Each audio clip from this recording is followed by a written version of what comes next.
Yo tout le monde. Ok, donc petite vidéo explicative. Donc en tournant mes vidéos, je me suis aperçu que j'ai dit beaucoup de merde sur le double Paxao. Donc je fais cette petite vidéo pour vous expliquer bah, euh, ce qu'est réellement le double Paxao. Donc en fait, avec Johan, ici, quand on va se mettre, donc ça fait vraiment type Wing Chun, on va se mettre comme ceci. Donc en fait, quand j'avais expliqué le double Paxao, le réel double Paxao, au final, ça va être juste ceci. C'est-à-dire qu'en fait, moi, je vais pousser sa porte, je vais venir frapper, lui, il va venir contrer. Tout simplement. Là, ici. Et en fait, ce que je vais faire, c'est que là, avec cette main-là, je vais venir pousser à nouveau cette main qui me gêne. Je l'écarte et je frappe. Je recommence. Donc, double Paxao.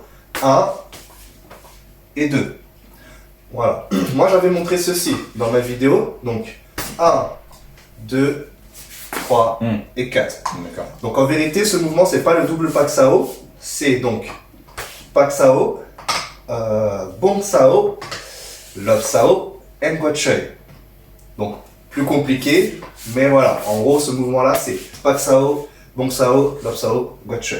Donc voilà, il faut bien faire la différence entre double Paxao, qui est celui-ci, donc en fait on reste sur la ligne centrale, il ne dépasse pas du tout la ligne centrale, et l'autre qui est Paxao, Bong Sao, donc là il a dépassé la ligne centrale, Love Sao, donc en fait je vais rattraper, et le Guat Choi, donc la frappe, donc le point revers.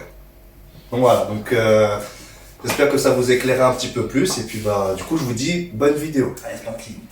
Yo tout le monde, petite vidéo où cette fois-ci on va rester dans ce qu'on a vu auparavant, donc c'était un travail de jab versus jab, mais on va rajouter cette fois-ci le crochet, donc le hook en anglais. Donc on voit ça tout de suite, c'est parti.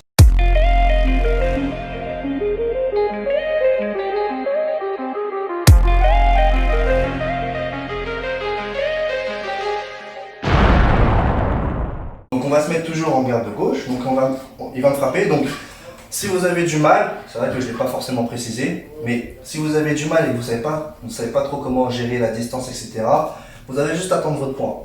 Comme ça, le fait de tendre votre poing, là vous vous rapprochez, boum, moi je suis à distance, ok? Je suis à distance de frappe.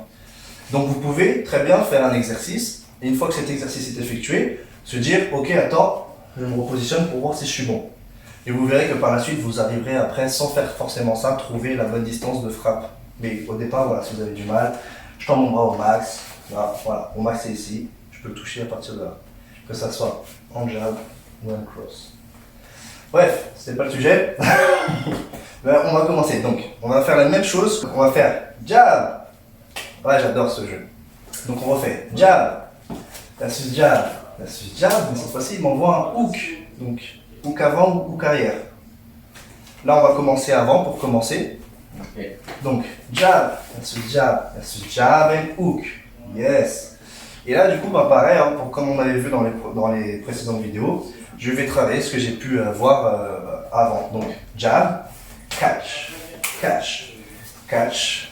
Et là, je descends. Boum. Donc, quand tu viens, 1, 2, 3, boum, boum. Ok, directement. Bam, je frappe. Et je me décale. Toujours. Donc, 1, 2, 3. Là, je ramène mon épaule vraiment pour éviter le risque de toute blessure. Parce que je peux en avoir, j'en aurai même. Mais on va essayer de limiter la casse. Je viens ici, je descends sur mes appuis. Et là, je pivote. Boum. Mais je peux venir juste là. Boum. Je peux venir m'ouvrir, enfin m'enfermer. Et je peux venir m'ouvrir. Parce qu'au final, si je viens là, j'y vais doucement. Je ne vais pas juste venir taper comme ça. Je vais juste venir, boum. Voilà. Donc, c'est-à-dire que quand il m'envoie, le crochet juste. 1, 2. Directement. Ça me permet après d'enchaîner. Ça va? Ça va. Ça va. Donc, on enchaîne. Jab, jab, et hook, boum. Je peux taper là, je peux taper là, je peux taper ici. Ici, ça fait extrêmement mal parce qu'au final, regardez. Du coup, il est obligé de tendre son bras, pour résister sa jambe. Et du coup, ça peut le péter son genou. Je peux venir ici, je peux venir à l'intérieur aussi. Mais je peux venir, si j'ai plus de vis, hein. Moi, j'adore le vis. Ouais, non, on voit tout. Okay. Jab, jab, and hook. Là, je vais saisir, directement. Et vous voyez, automatiquement, il va lever la jambe. C'est-à-dire que quand je vais venir, je ne fais pas juste lève la jambe ici, je peux venir directement en coup de genou directement ici. Ou je vais venir là, tourner, coup de genou directement. Ça se fait. Ok. Donc, Passer la pommade après. donc on a vu jab, jab, jab, and hook. Là, je viens taper ici. Je peux revenir là directement. Je peux venir jab, jab, jab, and hook. Juste taper, ça marche aussi. Et je peux venir jab, jab, and hook. Juste venir là. Regardez, je vais remonter. En fait, je vais prendre mes genoux comme ressort et je vais juste monter là. Boum. Et je remonte. Et là, il me tombe. D'accord? Donc, du coup, jab, jab, and hook. Donc, je prends mon temps, je regarde ce que je peux taper. Je peux venir ici, je peux même venir là. Je peux venir ici, je peux venir ici. Voilà, il y a plusieurs manières. Vraiment, on va vraiment tranquillement. Boum, on pense à vraiment aller sur le côté, on descend et boum, on détruit. Et on pense vraiment à se décaler. Mais on peut aussi partir jab, jab, jab, hook. Je peux venir taper là, mais je peux venir en back fist, donc point de revers. Mais lui, il n'a pas envie. Du coup, on se retrouve comment? Position Wing Chun. Pack Sao. Double Pack Sao. Il n'a pas envie. J'ai pas envoyé. Voilà. Donc là, je vous ai montré en vérité ce mouvement-ci où on traverse la ligne.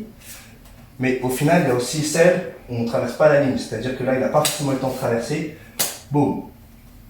Ok? Et là, ça fait la même chose. C'est-à-dire que s'il m'envoie, si on est en position Wing Chun ici, là, il n'a pas eu le temps de traverser. Regardez, hop, étranglement direct. Boum. Là, je viens là, j'ai pas forcément eu le temps. Je vais créer un déséquilibre. Boum. Je reviens ici. Et là, j'ai mon étranglement. Je peux venir ici, pouce en l'air, je lève. Et ça marche. Bon voilà, mais restez sur celui-ci. Jab, jab, jab, hook. Là j'ai envie de lui envoyer ceci, mais il n'a pas forcément envie, du coup il vient ici. Bah, 1, 2. Là je crée mon angle, je vais le chercher, je contrôle. Je peux aller aux yeux, poison nasal. Je peux aller au niveau de la tempe. Je peux aller sur l'artère directement. Ou alors, tout simplement, regardez, je switch, boum, je lève. Et là, il faut y aller doucement, parce que là, vous pouvez niquer la cervicale et le rendre handicapé. Donc allez-y doucement, j'y vais doucement et je peux passer derrière aussi. Boum. Et je mets une main là, vraiment si là. Ok, on recommence une dernière fois. Jab, jab, jab, hook, je peux taper. Et je peux venir directement quand on vient en back fist, directement il bloque. Mais il se peut qu'il vienne avec trop de force aussi. Du coup, s'il met trop de force, Lloyd up. Directement. Donc, vraiment, tous les exercices qui sont faits sont possibles d'être utilisés. Donc, jab, là c'est jab, boum, je viens là, je vais envoyer, boum, il met trop de force, ah, c'est pas grave, boum. En fait, je vais utiliser sa force. Je vais pas aller contre sa force, parce qu'il a plus de force que moi. Du coup, je viens là, boum. Je vais venir ici, Lloyd up, saisir, contrôler. Ah voilà, plein de jeux. Voilà. Il y a plein de jeux. Donc voilà, donc j'espère que ça vous aidera aussi. Travaillez vraiment, si vous voyez cette vidéo en première, il y a mes autres vidéos, regardez-les, comme ça vous aidera justement à voir comment faire, voilà, comprendre et puis voir le fonctionnement du début à la fin. Parce qu'au départ, je vais vous montrer les étranglements, le loida, ceci, cela. Ensuite, on va travailler le jeu du jab versus jab et incorporer tout ça pour que ça soit un peu dynamique et vivant. Parce qu'au final, il est humain, il bouge. Donc il y a plein de réactions possibles. Là, je vous en ai montré que quelques-unes et vous voyez que juste avec ça, il y a énormément de travail. Donc, allez-y doucement, mot d'ordre. Et puis, du coup, je vous dis à la prochaine pour d'autres vidéos. Allez, tchuss! Hey yo, si toi aussi tu souhaites t'améliorer ou tout simplement apprendre les arts martiaux et ainsi développer des réflexes qui te seront propres à toi-même, je t'invite à laisser un petit j'aime bleu et à t'abonner, comme ça tu pourras voir mes prochaines vidéos. Sur ce, peace!